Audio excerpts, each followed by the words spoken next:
జగద్గిరి గుట్టలో దారుణం చోటు చేసుకుంది. సో ఒక ఇన్స్టాగ్రామ్ లవ్ 13 సంవత్సరాల పెళ్లి బంధం విడిపోవడానికి కారణం అవ్వడానికి సిద్ధమైందనమాట.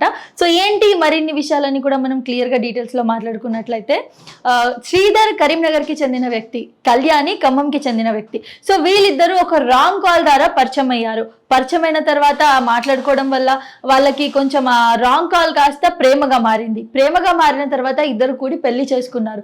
పెళ్లి చేసుకుని 13 సంవత్సరాలు హ్యాపీగా వీళ్ళు వాళ్ళ జీవనాన్ని కొనసాగించారు. సో శ్రీధర్ ఏంటి అని అంటే, కరీంనగర్లో అంతా సెట్ అవ్వట్లే అని చెప్పి హైదరాబాద్కి వచ్చి జగద్గిరి గుట్టలో ఏదో చిన్న పని చేసుకుని బతుకుతున్నాడు. వీళ్ళకి ముగ్గురు బాలులు, ఒకళ్ళు 11 ఇయర్స్, ఒకళ్ళు 7 ఇయర్స్, ఒకళ్ళు 9 ఇయర్స్.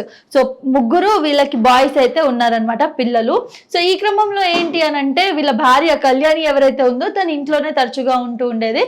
ఇతను బయటికి వెళ్ళి పని చేసుకొని వచ్చేవాడు. చాలా పూట గడుస్తూ ఉంది. ఈ క్రమంలో ఈవిడ ఇంట్లో ఉన్నది కాకుండా ఇన్స్టాగ్రామ్ ని బాగా యూజ్ చేసేదంట. ఇన్స్టాగ్రామ్ లో ఈమెకి ఒక పర్సన్ తో, నెల్లూరుకి సంబంధించిన ఒక పర్సన్ తో లవ్ అనేది ఏర్పడిందంట. అసలు చెప్పడానికే సిగ్గుగా ఉంది. మీ ఇంట్లో మహిళలు ఉంటారు, మా ఇంట్లో మహిళలు ఉంటారు. సో ఇలా కూడా ఉంటుందా అని చెప్పి, అసలు భర్తలు ఏ విధంగా ఒక ఆడదాన్ని ఇంట్లో వదిలేసి నమ్మకంగా దానికి ఫోన్ ఇచ్చి వెళ్తారో మీరే ఒక మాట ఆలోచించండి. 13 సంవత్సరాలు వీళ్ళ లవ్ మ్యారేజ్, 13 సంవత్సరాలు హ్యాపీగా ఉన్నారు. ముగ్గురు పిల్లలు ఉన్నారు. హ్యాపీగా ఉన్నారు కాబట్టి, ముగ్గురు పిల్లలు ఉన్నారు కదా, హ్యాపీగా ఉన్నారు కాబట్టి 13 సంవత్సరాలు కలిసి ఉన్నారు కదా. సడన్ గా ఆమెకు ఆల్రెడీ ఆమె ఏజ్ కూడా 35, 36 అలా ఉందంట. ఇన్స్టాగ్రామ్ లో నెల్లూరుకి సంబంధించిన ఒక వ్యక్తి, అతని పేరు నేను చెప్పదలుచుకోలేదు, అతను ఈమెకు పరిచయం అయ్యాడు. పరిచయం అయిన తర్వాత అది ప్రేమగా మారింది. 13 సంవత్సరాల నుంచి భర్త ఉండగా సడన్ గా ఇన్స్టాగ్రామ్ లవర్ ఎట్లా వచ్చాడో, అసలు ఆయన మీద ప్రేమ ఎందుకు పుట్టిందో ఆలోచించడానికి చాలా విచిత్రంగా ఉంది. సో ఇది కాకుండా తను ఏం చేసిందంటే, అలాగే కొనసాగిస్తూ డైలీ హస్బెండ్ ఆఫీస్ కి వెళ్ళిపోగానే కాల్స్ చేయడం, మెసేజెస్ చేయడం, వీడియో కాల్స్ మాట్లాడడం, తరచుగా మాట్లాడుతూ ఉండేదంట, కలుస్తూ ఉండేదని కూడా చెప్పేసి అంటూ ఉన్నారు. సో ఈ క్రమంలో ఏమైంది అంటే, వీళ్ళ ప్రేమ కాస్త డీప్ అయిపోయింది. ఈ కళ్యాణి ఎవరైతే ఉన్నారో, ముగ్గురు పిల్లల తల్లి, తిన లవ్ అనేది డీప్ అయిపోయింది. అయిపోవడం వల్ల అతను ఎక్కువ పిల్లలను పట్టించుకోకపోవడం, భర్తతో తరచుగా చిరాగ్గా బిహేవ్ చేయడం, భర్త ఇంటికి వచ్చినాక పని చేసుకొని పట్టించుకోకపోవడం లాంటివి చేయడం జరిగింది. సో ఒక క్రమంలో భర్తకి అనుమానం వచ్చిందంట. సో ఏంటి, ఎందుకు ఇలా బిహేవ్ చేస్తుంది ఈమె, సరిగ్గా పట్టించుకోవట్లేదు, పిల్లలను పట్టించుకోవట్లేదు, నన్ను పట్టించుకోవట్లేదు, ఇగ్నోర్ చేస్తుంది ప్రతిదీ, ఎక్కువ టైం ఫోన్లో ఉంటుంది అని చెప్పేసి అనుమానం రావడం స్టార్ట్ అయింది. సో అలా ఒక సడన్ గా ఒక సిచ్యువేషన్ లో ఫోన్ చెక్ చేస్తే ఈవిడ గారి ఇన్స్టాగ్రామ్ లవ్ అనేది బయటపడిందంట. బయటపడిన తర్వాత, నువ్వు ఏం చేస్తున్నావు, నీకు అర్థమవుతుందా, మనకి ముగ్గురు పిల్లలు ఉన్నారు అండ్ మన లవ్ మ్యారేజ్, ఇంత హ్యాపీగా మనం ఉన్నాము, ఎందుకు ఇప్పుడు నీకు ఇది అంటే, లేదు నాకు అతనే కావాలి, నాకు నువ్వు వద్దు, ముగ్గురు పిల్లలు వద్దని చెప్పేసి చెప్పడం జరిగిందంట. సరే భర్త కోసం ఆలోచించలేదు, కనీసం తను కన్నా ముగ్గురు పిల్లలు, ముగ్గురు అబ్బాయిల కోసం అయితే ఆలోచించాలి కదా. చిన్న చిన్న ఏజ్, 11 సంవత్సరాలు, 9 సంవత్సరాలు, 7 సంవత్సరాలు, చిన్న చిన్నగానే ఉన్నారు కదా పిల్లలు. ఆ ఏజ్ లో నువ్వు పిల్లలను చూసుకొని భర్తను బాగా చూసుకోవాలని ఉండాలి, కానీ అంత ఎందుకు నీకు అంటే ఇంకొక లవర్ కావాల్సి వచ్చాడని నాకైతే అర్థం కావట్లేదు. సో భర్త బతిమాలాడంట, నువ్వు ఇది మార్చుకో పద్ధతి, ఇది కరెక్ట్ కాదు, మనం హ్యాపీగా ఉందాం, ఇవన్నీ వదులుకో అని చెప్పడంతో, లేదు నేను నిన్ను వదిలేస్తాను కానీ నా లవర్ని వదలను, నేను తనతోనే శాశ్వతంగా వెళ్ళిపోదాం అనుకుంటున్నాను, నేను డైవర్స్ తీసుకుంటాను, నాకు పిల్లలు వద్దు, నువ్వు వద్దు అని చెప్పేసి తను క్లియర్ గా చెప్పడం జరిగిందంట. దీంతో బాగా కుమిలిపోయి బాధపడ్డ భర్త కత్తితో తన పైన దాడి చేశాడు. తన పైన దాడి చేసిన తర్వాత తన కూడా తన హ్యాండ్ ని కట్ చేసుకొని చనిపోవడానికి అయితే ప్రయత్నించాడు అనమాట. సో ఇది ఈ రోజే పొద్దున జరిగిన సిచ్యువేషన్. తర్వాత ఆ కళ్యాణి ఎవరైతే ఉందో, తను కత్తిపోట్లతో బయట ఫుల్ గా బ్లీడింగ్ అవుతూ బ్లడ్ అంతా కారిపోతుంది తన శరీరంలో నుంచి. తను బయటికి పరిగెత్తడం చూసి అక్కడ ఉన్న వాళ్ళ జనాలందరూ వచ్చి కూడా వాళ్ళ హస్బెండ్ ని, అలాగే ఈ కళ్యాణిని ఇద్దరిని కూడా ఇప్పుడు హాస్పిటల్ కి అయితే కుకట్పల్లిలో ఒక హాస్పిటల్ కి అయితే ఇప్పుడు తీసుకెళ్లారు. ప్రెసెంట్ వాళ్ళు అక్కడ కుకట్పల్లిలో ఒక హాస్పిటల్లో చికిత్స పొందుతున్నారు అనమాట. సో అసలు ఇది ఒక షార్ట్ ఫిల్మ్ స్టోరీ, ఒక క్రైమ్ స్టోరీలో అలా ఉన్నాయి. నిజ జీవితాలు కూడా ఒక స్టోరీస్ లాగా మారిపోతున్నాయి ఇప్పటి కాలంలో. అసలు ఒక రకంగా చెప్పాలంటే సోషల్ మీడియాని మనం చాలా మంచిగా కూడా వాడుకునే వాళ్ళు ఉన్నారు. కానీ సోషల్ మీడియా పెరిగిన తర్వాత ఇప్పుడు ప్రతి ఒక్క మహిళ, ఆమెకి ఏబిసిడీలు రావు, ఆమె ఒక్క తరగతి కూడా చదువుకోలేదు, ఫస్ట్ క్లాస్ కూడా తను చదువుకోలేదు, కానీ తనకి ఇన్స్టాగ్రామ్ వచ్చు, ఇన్స్టాగ్రామ్ లో వాయిస్ మెసేజెస్ పెట్టడం వచ్చు, చాటింగ్లు చేయడం వచ్చు, రీల్స్ చూడడం వచ్చు. అప్డేట్ అవుతున్న కొద్దీ ఎంత ప్లస్ అవుతుంది అనుకుంటున్నామో అంతకు మించి మైనస్ అవుతుందనే చెప్పాలి ఒక రకంగా. సోషల్ మీడియాలో రీసెంట్ గా ఒక న్యూస్ చేశాను. సోషల్ మీడియాలో పరిచయం అయ్యాడు, ఆమె వదిలేసి, ఫ్యామిలీని వదిలేసి వీడి కోసం వచ్చేసింది, తీరా చూస్తే వీడు యూస్ చేసుకొని వీడు చంపేశాడు ఆ అమ్మాయిని. ఇలాంటి న్యూస్లు చాలా అవుతున్నాయి. అసలు ఇన్స్టాగ్రామ్ లవ్ ఏంటి, అయినా 13 సంవత్సరాలు నువ్వు ఒక వివాహిత బంధంలో ఉన్న తర్వాత సడన్ గా నీకు ఇన్స్టాగ్రామ్ లవర్ ఎందుకు కావాల్సి వచ్చాడు? అసలు ఎక్కడ పోతుంది సమాజం? ఒకప్పుడు ఆడవాళ్ళంటే ఇంట్లో అసలు భర్త ఇంటికి వెళ్ళాలంటే భర్త వచ్చే వరకు వెయిట్ చేసి భర్తకి కావాల్సినవి చూసుకొని పిల్లలకు కావాల్సినవి చూసుకొని, ఒకవేళ హౌస్ వైఫ్ అయితే అలా ఉండేవాళ్ళు. ఇప్పట్లో ఏంటనంటే ఒకవేళ హౌస్ వైఫ్ అయినా కూడా జాగ్రత్తగా, అసలు ఎలాంటి ఫోన్లు ఉండవు, ఏముండవు. వాళ్ళు ఫోన్ చేయాలన్నా అత్తమ్మ ఫోన్తో చేయాలి, మామయ్య ఫోన్తో చేయాలి, ఇంట్లో ఎవరైనా పెద్దలు ఉంటే వాళ్ళ ఫోన్తో చేసి వాళ్ళ ఆయనని ఎప్పుడు వస్తామని అడగాలి. ఇలాంటి సిచ్యువేషన్ ఉండేవి. ఈ రోజు మనం ఎంత ఫ్రీడమ్ ఇస్తున్నామో అంతకు మించి వీళ్ళు దుర్వినియోగం చేసుకుంటున్నారని చెప్పవచ్చు మనం. ఎందుకంటే చాలా చూస్తున్నాం ఈ మధ్య కాలంలో అయితే కొన్ని వందల వేల కేసులు అయితే మనం ఏమని చూసామంటే హస్బెండ్ వదిలేసి ఇంకొకటితో, హస్బెండ్ వదిలేసి ఇంకొకటి. ఇది ఒక 6 months నుంచి ఇదే ట్రెండ్ గా మారిపోయింది అనిపిస్తుంది. ఈ క్రైమ్ మాత్రమే మనకి తరచుగా వినిపిస్తూ ఉంటుంది, హస్బెండ్ వదిలేసింది ఇంకొక లవర్ తో పోతుంది అని చెప్పేసి. అయినా ఆమె ధైర్యం అంటే అసలు ఎలా ఉంది ఆమె ధైర్యం అంటే, చెప్పిన తర్వాత హస్బెండ్ బతిమాలాడంట, వద్దు ఇంకా మనకి ఇవన్నీ సెట్ అవ్వవు, లవ్ మ్యారేజ్ చేసుకున్నాం హ్యాపీగా ఉందాం అన్నాక ఇక్కడ దొరకని లవ్ ఆమెకి అక్కడేం దొరికిందో.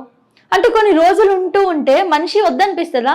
అలాగే ఉంది మీ మైండ్ సెట్. నిజంగా మీకు ఒక పర్సన్ అంటే మీరు కొన్ని రోజులు ఒక పర్సన్తో ఉండగలరు అనుకున్నప్పుడు పెళ్ళి ఎందుకు చేసుకుంటున్నారు? అలాగే ఉండండి. చాలా మంది ఇప్పుడు అలాగే ఉన్నారుగా పెళ్ళిళ్ళు చేసుకోకుండా. మీరు పెళ్లి చేసుకొని పిల్లలను పుట్టించుకొని పిల్లల జీవితాలు ఎందుకు నాశనం చేయడం?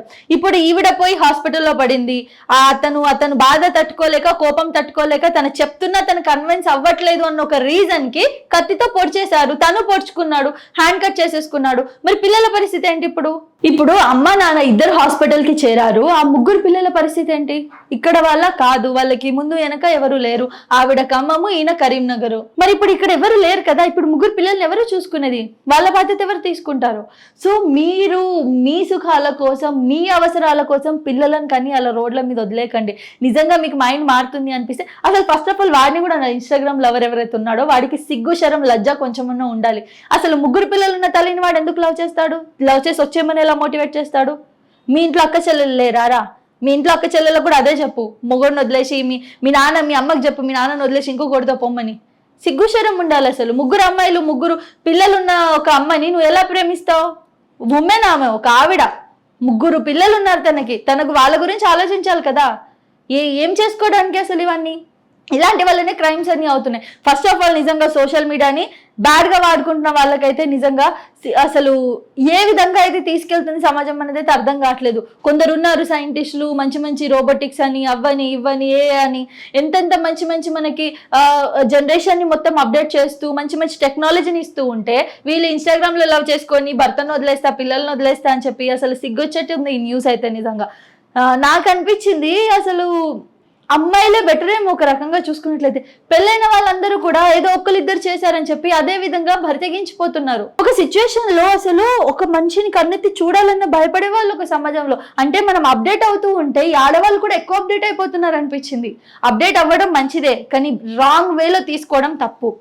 ఒక మహిళ ఇంట్లో ఉంటుంది, సరే ఏం వర్క్ చేయట్లేదు అనుకుందాం, ఇంట్లో ఉంటుంది, పిల్లలను చూసుకుంటుంది, సరే ఫోన్ కావాలి, యూట్యూబ్ చూసుకో, ఇంకేదైనా నేర్చుకో, ఇంట్లో బిజినెస్ పెట్టుకో, వీటిపైన ఉండదు మైండ్. ఇన్స్టాగ్రామ్లో వాడు చెప్పాడు, వాడిని చాట్ చేయాలి, వీడిని వాయిస్ రికార్డ్స్ చేయాలి, వీడికి వీడియో కాల్స్ చేయాలి. అవసరం ఏంటిది? హ్యాపీగా 3 పిల్లలను చూసుకో.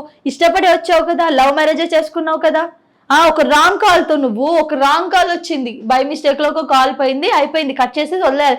రాంగ్ కాల్ పోయినోడిని నువ్వు లవ్ చేసావు, వాడిని మ్యారేజ్ చేసుకున్నావు, 3 పిల్లలను కన్నావు, మళ్ళీ నీకు ఇంకొకటి కావాల్సి వచ్చాడు. ఇది ఎక్కడ సమాజము? ఏం జరుగుతుంది? ఏమవుతుంది? అసలు నిజంగా చెప్పలేకపోతున్నాము. ఈ కేసెస్ అయితే తరచుగా మనకు వినిపిస్తూనే ఉన్నాయి, వింటూనే ఉన్నాము. ఇదంతా చూస్తుంటే కూడా పెద్ద ఇది స్క్రాబ్ లా అనిపిస్తూ ఉంటుంది. హస్బెండ్ వదిలేసి లవర్తో వెళ్ళిపోతా, పిల్లలు నాకు అవసరం లేదు, కానీ పిల్లలని పాపం ఆ పిల్లలు ఎంత సఫర్ అవుతున్నారో. వీళ్ళిద్దరు చుట్టుపక్కన వాళ్ళు ఏం చెప్తున్నారు అని అంటే, శ్రీధర్ కళ్యాణి తరచుగా గొడవ పడుతూనే ఉండేవాళ్ళంట. ఎప్పటి నుంచి అయితే ఈవిడ ఇన్స్టాగ్రామ్ లవ్ స్టార్ట్ అయిందో ప్రతిరోజు గొడవ అంట, ప్రతిరోజు గొడవ. మరి ఆ పిల్లలు ఏం నేర్చుకుంటారు? ఆ పిల్లలు ఏం సఫర్ అవుతారు? కనీసం పిల్లల గురించి అయినా ఆలోచించాలి కదా. ఒక రకంగా చెప్పాలంటే ఇప్పుడు చాలా మంది అంటారు, తప్పు చేశాడు, కత్తితో పొడిచాడు అని చెప్పి. తను ఆమెని పొడిచి తను కూడా చనిపోవాలనుకున్నాడు, ఎందుకంటే తను ఆమె లేకుండా ఉండలేడేమో. ఇప్పుడు ఇద్దరి మధ్య ఒకరైతే సిన్సియర్ గా ఉన్నారు కదా, తను చేయాలనుకుంటే తను చేస్తాడుగా బయటికి వెళ్ళేదైనా తప్పు. ఈవిడ ఇంట్లో ఉండే తప్పు చేస్తుంది, మగాడు బయటికి వెళ్ళి ఎన్నో తప్పులు చేసి రావచ్చు.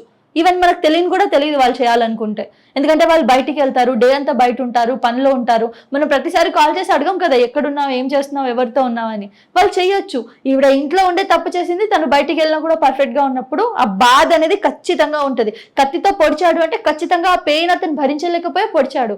అమ్మా నాన్న అందరిని వదిలేసుకొని అతను వచ్చి ఒక సంసారం పెట్టుకొని ఇక్కడ పిల్లల కోసం ఆ వైఫ్ కోసం బతుకుతున్నాడు. డే నుంచి నైట్ వరకు కష్టపడుతున్నాడు.